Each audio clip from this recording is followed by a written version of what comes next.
video, we'll discuss the process of converting a C2F prosthetic on the day of surgery. And we have one guest today here, Perry. So Perry and I will be doing a little bit of back and forth, and we'll just talk about troubleshooting, some of these nuances, fixes, that kind of thing. So I'm just going to start right into it because there are several things to watch out for when completing one of these cases. And for instance, one of them is sometimes on the intaglio of the model, we will have analogs that are convergent. Now, this is rare. I only came across it a couple times.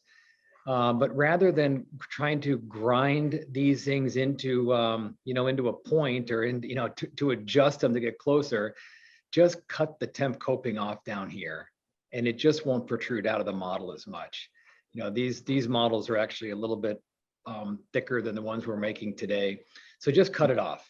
And if you need to adjust the male part sticking out down here of the C2F MUA, the shaft, then just cut that off too, and it's okay. But don't spend 20 minutes or more grinding titanium to, try to get the two to fit. So you can see here, this, we cut this, and what a pain it was. It literally slowed the surgery down the conversion by 25 minutes, messing with step one, getting the analogs onto the model. So that's important. And if they're not passive, here's what happened. So this happened in a case, one of the very first cases. We disassembled the whole thing and redid it, but these were touching, and therefore it opened it up. And you can obviously see that's the problem. That's a problem. That's a problem. What you want them to be is passive, not touching each other, and then not touching the model. So we always keep we always keep a Sharpie on it. So just mark the model and make some little adjustments to the resin. Now, something else to notice that this has smaller holes around the copings, but today these holes are much larger, and we rarely have to adjust these analogs anymore. They're almost always passive, or maybe just a slight bit of adjustment. Okay, so on this same slide, this is critical. On the other side where the fingers are is the rapid appliance. So on this side, the analogs are sticking through. And what we're going to do is lute the analogs to the model, but we want to do it holding it this way. You don't want to hold it facing down, because then gravity will take that material and you'll end up luting the prosthetic to the model, and that's terrible. That's just a bad thing. So hold it up this way. I got that muted. And just backfill in here. So this is what we do. We just attach some material. Now there's going to be a little bit more material used on a bigger hole, obviously. But this is stellar material. The nice thing about it is it's a dual cure. So you load it, you hit it with the light, and this process goes pretty quickly. So this was mostly about gravity and not getting the material down the hole. The problem I always have is that we're limited on material and tips. Stellar is expensive. And if you end up with 10 tips, you got half a tube sitting in tips curing, It's just that stuff is just, they're all expensive. Voco, they're all expensive. So this is what it'll look like once you take the prosthetic off. These holes do not have to be completely filled. As long as it's got some attachment in there. It's just too expensive to fill the entire hole. And this works just fine. I've never had an analog come out of the model. All right, so that's what that looks like. Okay, the next thing is, and this one will help a lot, because the next step is to drill the holes. Forgive me, I'm going to get ahead of myself. I don't want to do that. So let's take these in order. If you're ever doing a Nobel case, don't order the temp copings with the clicks in it. There's a click temp coping, and it has these little fingers in here.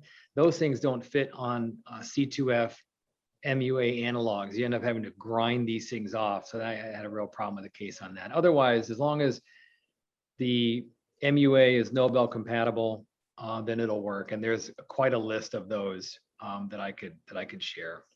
The next step is drilling. So once you got the analogs in the model, then you unscrew all these heads back here, and then the analogs are hollow, and you just drill right through. And just be careful not to drill your finger.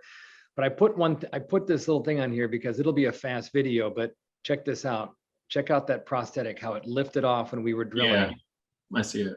Right. So that's not the end of the day, but it's bad, right? Because then your driver is not going to fit down and be able to turn that screw, and then you got to really open it up. So that's just bad. So just be careful you're watching this and hold it down when you're drilling. Also with drilling, be sure to use a foot pedal, because right here I'm using a manual one where it's already spinning and I'm trying to put it in the hole at the right trajectory while it's getting hot. And that combination isn't good. So if you can put the drill in the hole passively, then hit your foot, it just works out so much better. And be sure to pump the drill. I think I kind of show it at the end here, maybe. Do I think actually in the audio you can hear it a little bit, but you want to pump it. And that way it doesn't stop on you. Not all hand pieces are the same, and some of them will lock up. So just gently pump it and you'll get through every single one of them. These cylinders get just hot as heck really fast. So you want to get it in and out as quickly as possible. Make sure the drill is long enough. I came into this and I drilled all the way and it just wouldn't reach it. Right. And that was because I just didn't have it in the mandrel correctly. So I went back and just pulled the drill out and made it longer. And then it came out. Not the best position. It was a little bit of a compromise thing. But you can just take the drill and lay it visually and make sure that the shank and the drill is, a little bit further than it. I mean, worst comes to worst, if you have a really tall prosthetic, then drill as far as you can, take the prosthetic off and then manually drill through the rest of it because you already have the trajectory. So once you have the holes drilled, then you're going to put the copings on and fit them to the prosthetic. So the prosthetic has to fit passively on this model. And you can see here, there's a little bit of rock. So you keep adjusting it. But the real trick of this is to only put in, see how these are all holding up the prosthetic? All 4 of those are too long. So what we do is we just put one temp coping on, adjust it until it seats. Leave it on there, add the second one, third one, all the way around the arch. If you put all 4 of them around here at the same time, then what you end up doing, you can't figure out which one is touching. And you end up adjusting the prosthetic just way too much. You're hitting 6 holes instead of 1. So when you do it, you just use a BB burr or even a straight burr, and you just gently go in the trajectory of that hole, right? The temp coping is going to put a hole almost in the middle. We had a little problem with the angulation on this implant. That was a surgical problem, but the rest of them, the hole is right in the middle. And so the direction to open it up for that temp coping. See that? You just open it up, ream it out a little bit, and just keep trying it on the model until it's passive, and then move on to the next one. And so I learned the hard way. It took me a while to learn the hard way that I don't know what I'm adjusting, especially if I'm not a highly experienced technician with tools and indicator and all that kind of stuff. I'm just grinding it until it fits, and that's just not smart. All right, so that's the important part of that one. And when you are done drilling and you're done, actually this is really at the end, but one of the most important things is see that you can see down these channels before you go to surgery. So in other words, this one is done, it's picked up, the ports are done. We'll get to the ports in a minute, but this is all finished. But I've seen where there's pink here and pink here and pink here because material somehow flowed above that temp coping, and you don't want to walk it back into the operatory and you can't get a screw through these things. So just open them up if needed. You can even use the original drill and do it by hand. You can use a BB burr. You can't hurt anything because the temp coping is going to be 3 or 4 millimeters higher than the screw head. So just drill down to the top of the temp coping and get the resin out of there. It's been a very simple process if there's any material. And you'll also want to flip this thing over with a screw in each side, you know, one at a time, and make sure that the OEM screws are going through. Okay.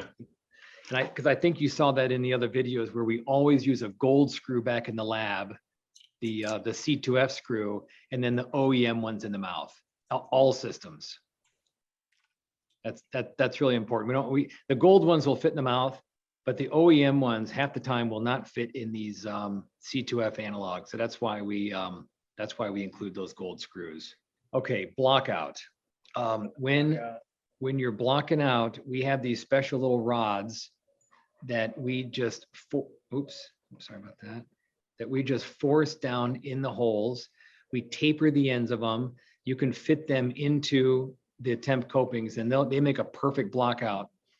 But you'll find that sometimes not all of them will hold in place. You can force them in there, or you can do 2 at a time, and then you can just inject those 2, and then you come over here and inject the other 2.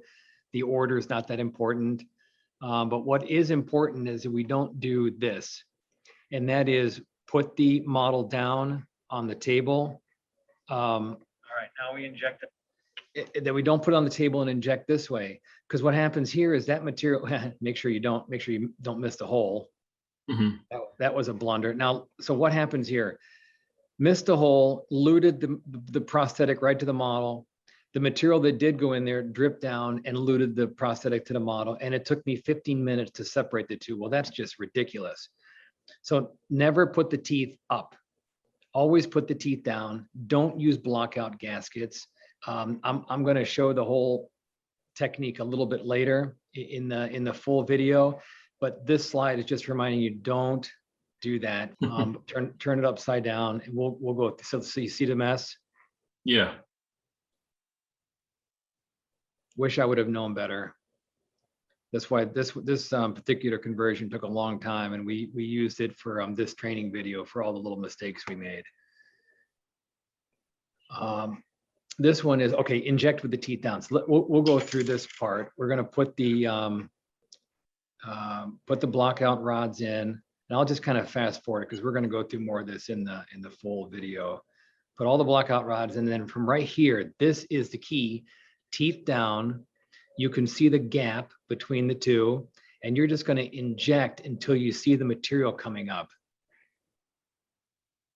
Let me fast forward because I think it takes a minute for me to line all this stuff up. There we go.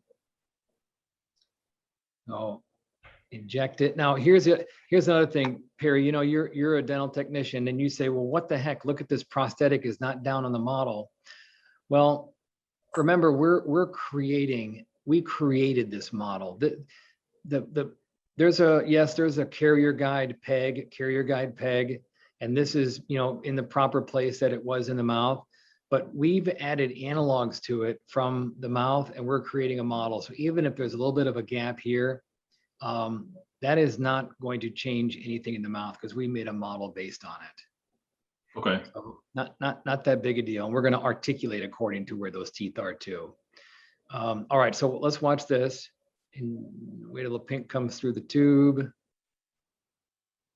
Teeth down, and right there. As soon as you see a little bit, or maybe you can see it bubbling up a little bit more than that, you're done. There we go. That one's done. Won't go through all of them, but you get the idea right there. That is all you need to tack it in, and then we'll flip it over and fill it in after it's cured together. Okay, and then you can't bond the 2 together. You can't get a bunch of material over the MUA head. It won't lock it in. Any questions on that? So when we ordered the C2F prosthetic, we requested ports, but we didn't get any. So I'm gonna just drill it myself. Yeah. I'm sorry about that. And I've been same thing. I've been to a surgery and somebody just forgot to put ports in. It's just the easiest thing. BB burr is the best.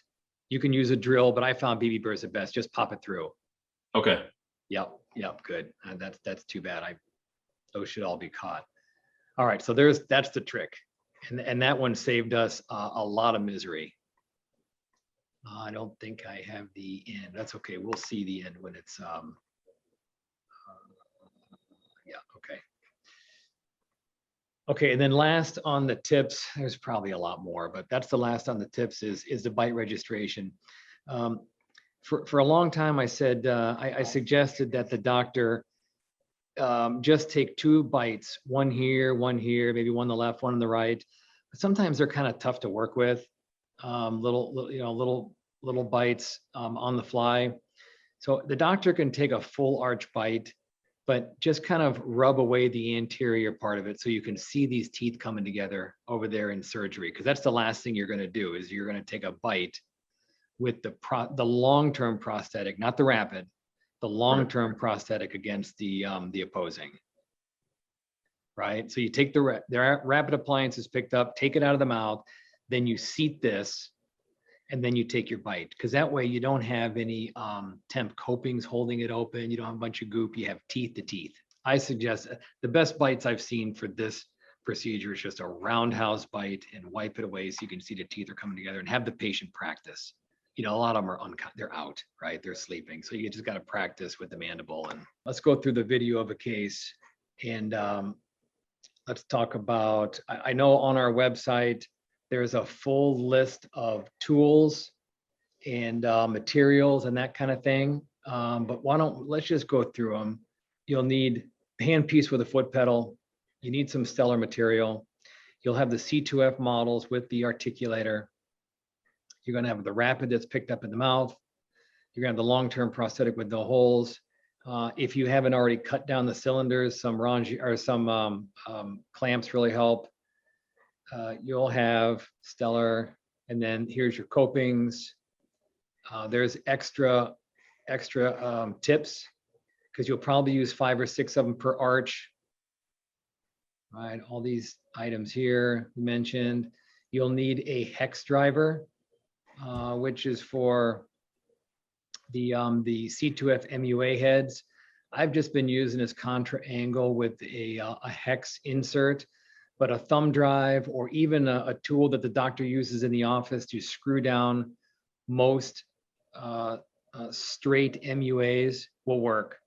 Those will work on those C2F heads. Definitely recommend having some super glue and some accelerant. Got it. Helps a lot. Cut down copings, contra angle. Again, I'm just saying that's the choice that I use. And then of course you need all the C2F parts, the analogs, and the drill and the blockout rods are there. And then of course a burr kit, you know, cutting discs and regular burrs. Any lab technician, you bring your burr kit and you'll be fine. Okay, so Perry, we should go through, you want to go through the whole process real quick, right? Yeah. Oh, sorry. Turn the volume down. Forgive me, I turned the volume down. Did you ask me anything in that process? So we had screws in this kit, and it's a unigrip head. It's not a hex, like you said. Okay, the unigrip will be for the gold screws. But for the C2F heads, that's an external small hex. Just like the doctor's going to screw MUAs in the mouth, the straight ones.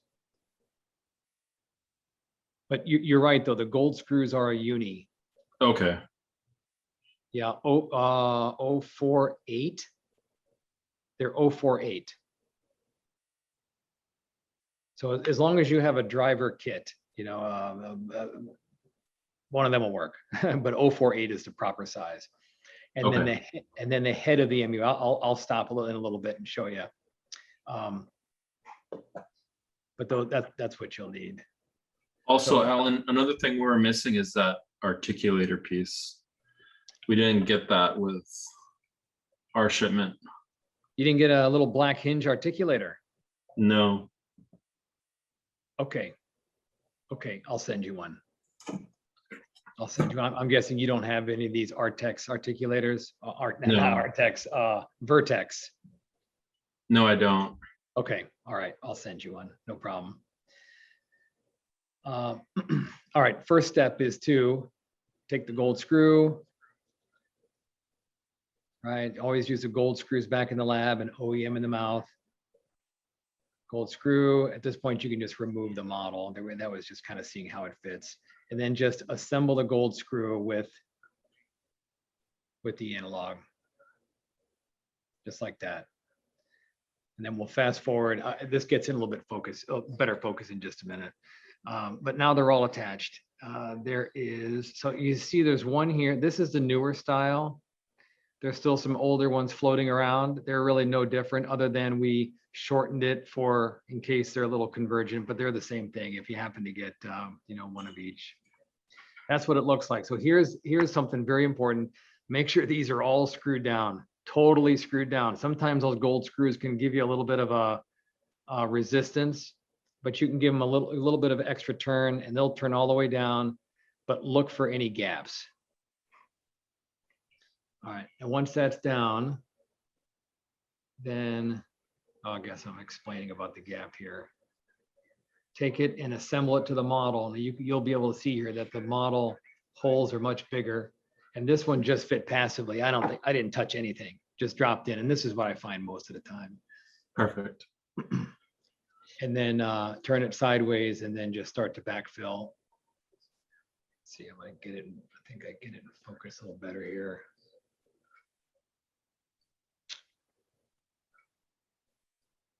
Shoot. All right, so just like before, backfill, tack it in.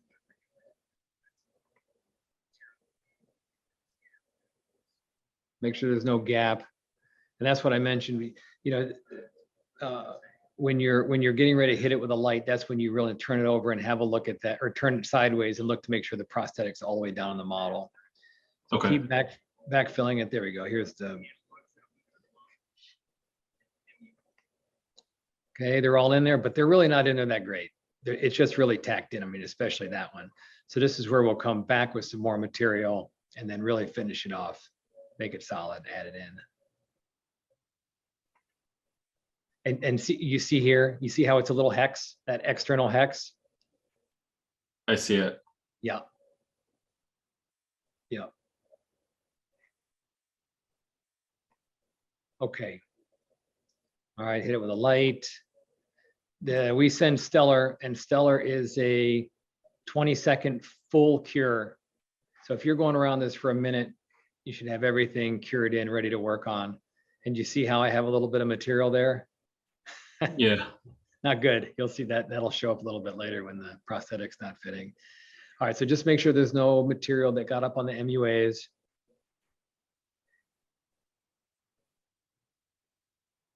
Okay, nice and clean. Good, perfect. Okay, now we'll take them out. I'll fast forward through this. Take all the heads out. And then what we want to do now, see here, you want to make sure the prosthetic's fitting, and you can see that little blurb on there. Yep. Yep, that'll do it. Okay, flaked it off. It's passive. Of course it's passive. It's the same as the rapid appliance. And the next step, is to drill the holes through. And the more you do of this, the easier it is. It's a very simple process, but foot pedal, drill through, don't drill through your fingers.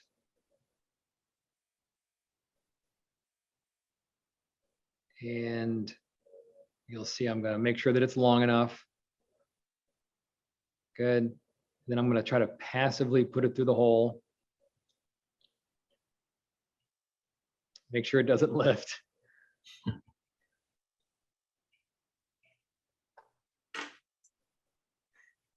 I think I ended up messing with this thing a little bit. I probably should have cropped this part out of here. I think this one, for some reason, got a little tight in there. I don't know. I don't really know why, trajectory or something. So.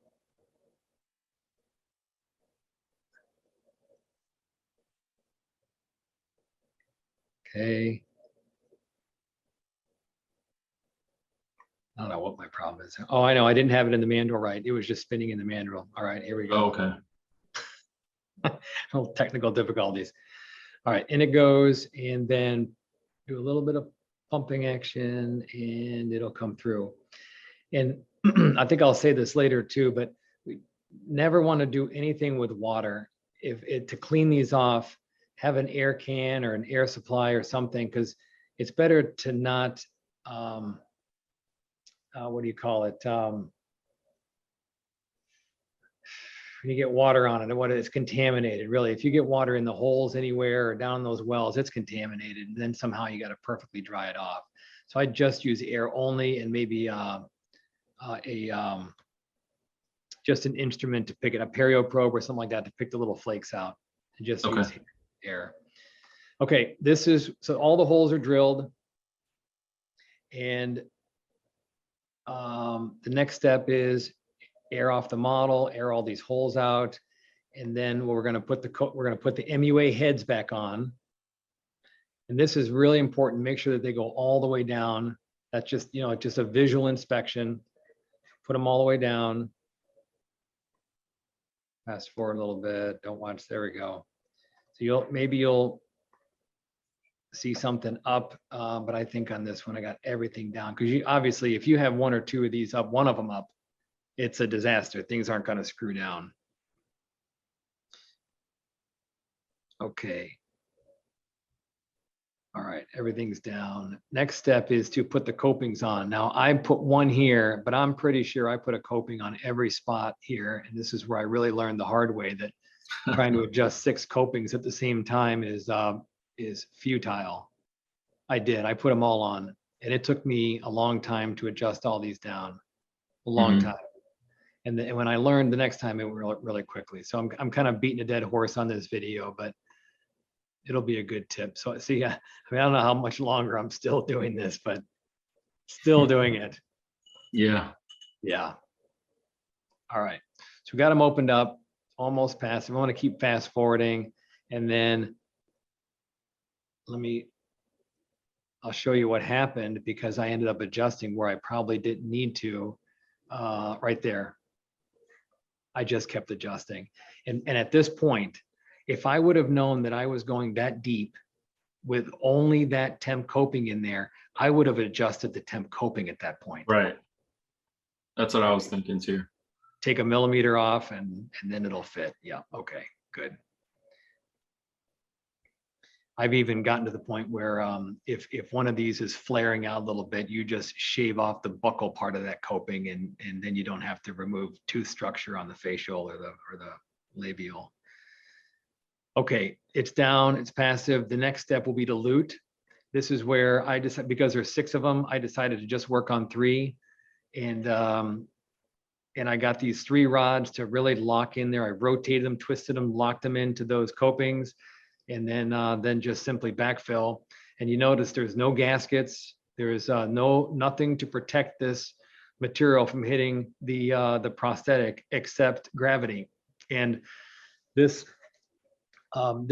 lavender background is not on the table, it's on the wall. I used it as a backdrop. So the teeth are down, so the gravity can fill it up. So I went through that one kind of fast, but just for the sake of a little bit of repeat, I'm going to put the rods in on the other side, the other 3, and then we'll just watch a couple of these, or at least one of these wells fill up, just to show it again.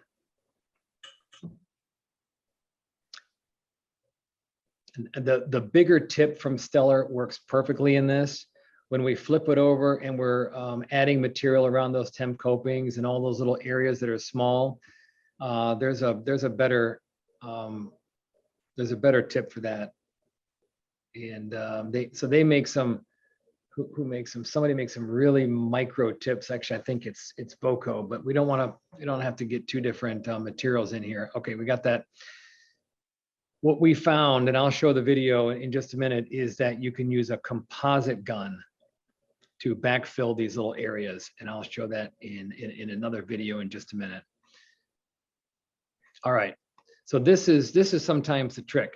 So we've got them all luted in from the ports, but now you have to go back in and fill around these things. Now this is easy laboratory technician work, so I don't have to explain too much of it, but what you will find is that sometimes these little areas, or even smaller like this, you can't get any material in there unless you open this thing up for the tip. A week ago in a surgery, the young lady in EFTA in an office goes, well, why don't you just grab a composite tip? or for you know, this is the one we use and for all kinds of little things in the office. And I said, well, let's try it. Well, all you do is you take the tip off, you load this with Stellar, put it back on, and it'll force it through this little channel, and you can get everything. Every office will have one of these little guns, or you could buy one and keep it on hand. Yeah, what a good idea. What a great, man, I'm telling you, because for a while, I was actually taking a drill and drilling a port to get down here. Every time. And so then I had to clean that up. So we started doing this, and then you'll notice the other thing is that little tip, yeah, it leaves a little bit of material, but leave the tip in, just let it kind of bubble up. There is almost no post-processing after doing the pickup and the backfilling. There's almost no post-process on these. You want to leave all these collars bare if you can. Sometimes they're a little bit deep. Leave them bare and just fill up the material right here to the neck, to that margin, Okay. and down. Because otherwise, if you start loading up material here, you can't push it into the tissue. It's all sutured up. You're forcing and blanching the tissue out. Yeah. And all you really need is a cylinder hole in the tissue. So probably fill some of this here, and it actually would help with the strength, but don't encroach above there. So anyway, that was a nice trick. This was an Ivoclar gun. It was brilliant. And then you can go back to the bigger, the bigger tip to fill in, because now you'll fill in the parts where the carrier guide was supporting it on the model, fill those in, and you'll cut those males off the model because now it's all supported by the temp copings.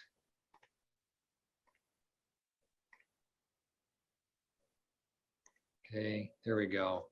So that's almost finished. You know, are there different standards? Yes, there's different standards. Some lab technicians will grind this, grind that, smooth this out, make it so the speech is better, all that stuff. But really, all you need to do is fill in these voids, make sure it's smooth, so it's not going to collect anything, do a little bit of polishing and deliver it. Okay, where were we? Okay, injection. Okay, let's get far beyond that. Cleaning it up, injecting around. Okay. Good. There we go. Clean out any holes if you need to. Sometimes you get a little bit of debris down in here, and you can just take the original drill and just hand turn it down in here to clear out these channels, and then try in the screws. Obviously, this thing's a little bit dirty. It's got some metal shavings on it, and it's got some stellar, and it's got a lot of stuff going on. So we always clean that up, of course. Of course. Of course. Okay, and now we'll put the prosthetic, clean this off with air, put the prosthetic back on, and then we articulate. I guess the question now is, did I take a video of the articulation? This bite was so dead on that I actually articulated it before surgery, and then I tested it, and it was dead on. I didn't even do any equilibration. We did a little bit in the mouth. That's what I find with all these cases. It's you go in the mouth and do a little zip. You really don't need to do it out here. But if it's pretty far off, then you do it out here. So there's an occasional time, you know, where the bite came in wrong, or maybe we did something in the lab, but you can equilibrate this until you're happy outside the mouth, and then the delivery is almost no touch. Awesome. That's it. So that's the articulation before I showed up that day, stuck the prosthetic on it, and that's what happened. And I've done maybe 14 arches in the past 2.5 months myself. Mm-hmm. And this is what it's like, with the exception of one bad bite. It was not surgical. It was something else. And we had to fix it.